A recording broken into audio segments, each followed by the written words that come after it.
Paraguay que hoy conocemos, y vamos a hacer un paréntesis, que no conocemos, es producto de la colonización ideológica que hemos sufrido todos los latinoamericanos en su conjunto.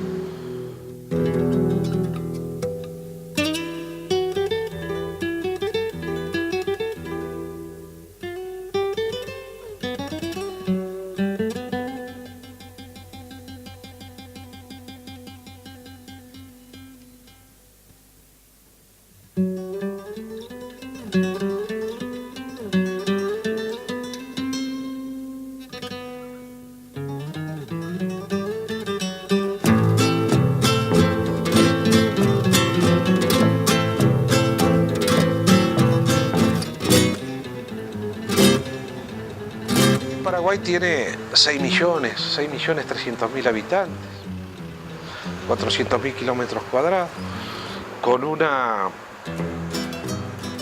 densidad de población de 14 habitantes por kilómetro cuadrado. Territorio riquísimo, poco poblado, con acceso a partir de los ríos a la salida al mar, con una población que, gracias a Dios, tiene una gran impronta de la herencia guaraní, de la herencia indígena, donde la gran mayoría de la población habla guaraní. India bella mezcla de diosa y bandera, doncella desnuda que habita el Guairá.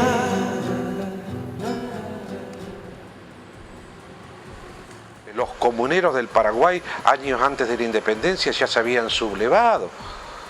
Y se construye patria y después se enfrenta al poder imperialista a través de esta... La independencia se da como un proceso de ruptura, una coyuntura donde el virreinato del Río de la Plata se rebela contra el gobierno provisorio en España por la invasión y Paraguay decide declararse autónomo del gobierno provisorio español y del mismo virreinato, como un proceso inicial en mayo de 1811 y posteriormente en asambleas populares ahora se establece ya la independencia del país.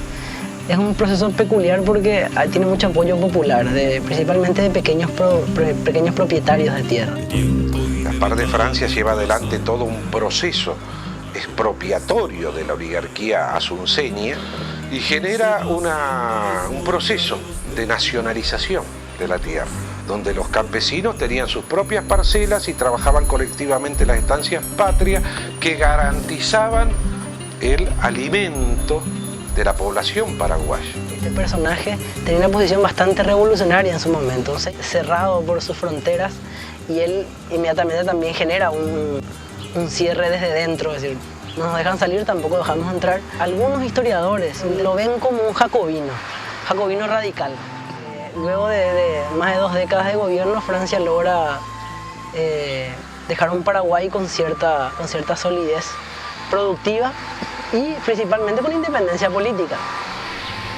Posterior a Francia muere como dictador, se inicia un proceso más desarrollista, con un Estado algo más sólido y en gran medida autosustentado. Carlos Antonio López, que fue el sucesor de Francia, primer presidente constitucional. Los astilleros paraguayos construían embarcaciones no solamente para remontar el río Paraná. También lograron instaurar una acerería. El primer telégrafo de toda Sudamérica aparecerá en Paraguay.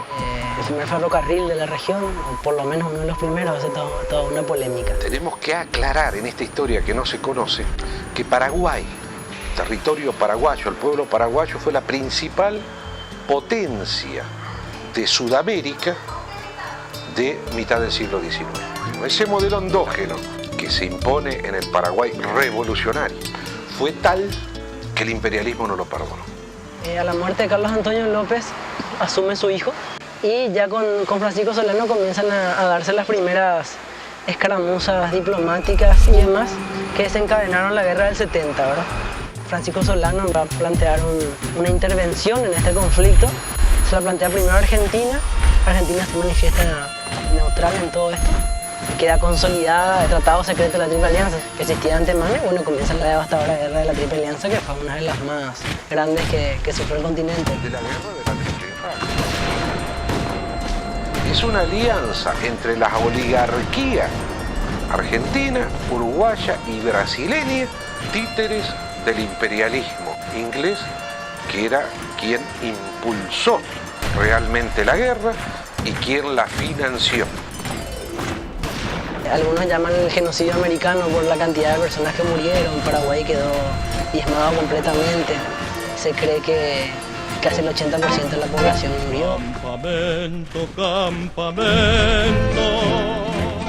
te amo y te... Sobrevivieron, después de 5 años de guerra, 200.000 personas. De las personas que quedaron, de cada 10 personas, una era hombre y 9 eran mujeres, y el hombre era un niño o un anciano, un convaleciente de guerra. Fue el genocidio más grande que se llevó a cabo en toda la América, después del genocidio indígena.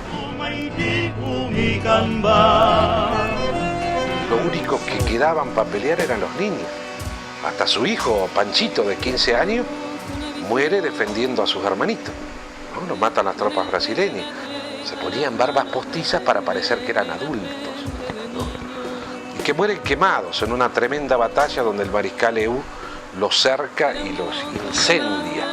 Les incendia el entorno y mueren quemados. Peleando con una bandera en la mano y el sable. Y muere lanceado, gritando: muero con la patria.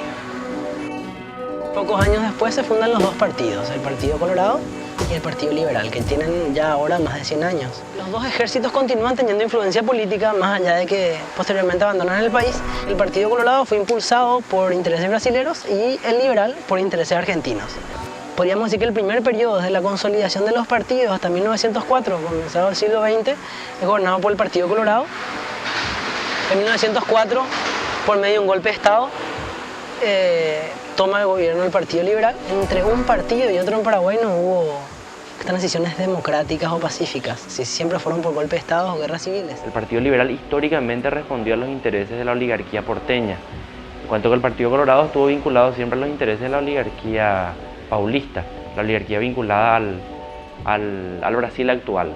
El Partido Liberal es el partido histórico de masas opositor al Partido Colorado. Ahora, es una situación pendular dentro de la misma derecha, o colorado o liberal. Paraguay sufrió la segunda guerra importante en su historia, que fue una guerra con Bolivia, por influencias externas, por intereses de multinacionales en el Chaco paraguayo que apostaron de ambos lados. Nuevamente los ingleses desde el lado del Paraguay y los norteamericanos del lado de Bolivia, la empresa petrolera Shell anglo-holandesa del lado del Paraguay y la Standard Oil del lado norteamericano-boliviano, pensando en que la región del Chaco paraguaya boliviana, que viene a ser la región noroeste del Paraguay y sureste de Bolivia, había petróleo. Bueno, viene la disputa entre las dos grandes empresas, los intereses de las empresas, ¿no? Cada una quería adueñarse de esos territorios aparentemente llenos de petróleo. ¿En qué termina esto? ¿Cuál es la consecuencia de la ambición de dos empresas imperialistas? La guerra del Chaco, donde dos pueblos hermanos terminan enfrentándose y que genera la muerte de 150.000 paraguayos y de más de 200.000 bolivianos. Donde en mitad de la guerra la Standard Oil y la Shell dijeron: no, los estudios habían sido un error, no hay petróleo acá.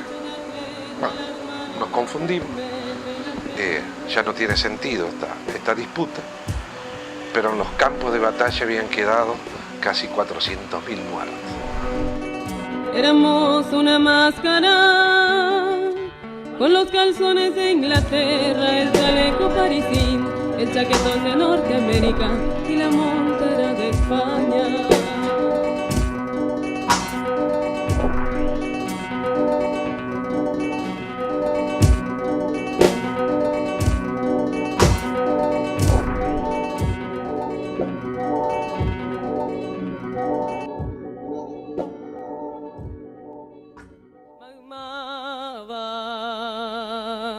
Paraguay que pejenduba ore praje ore cuera yococue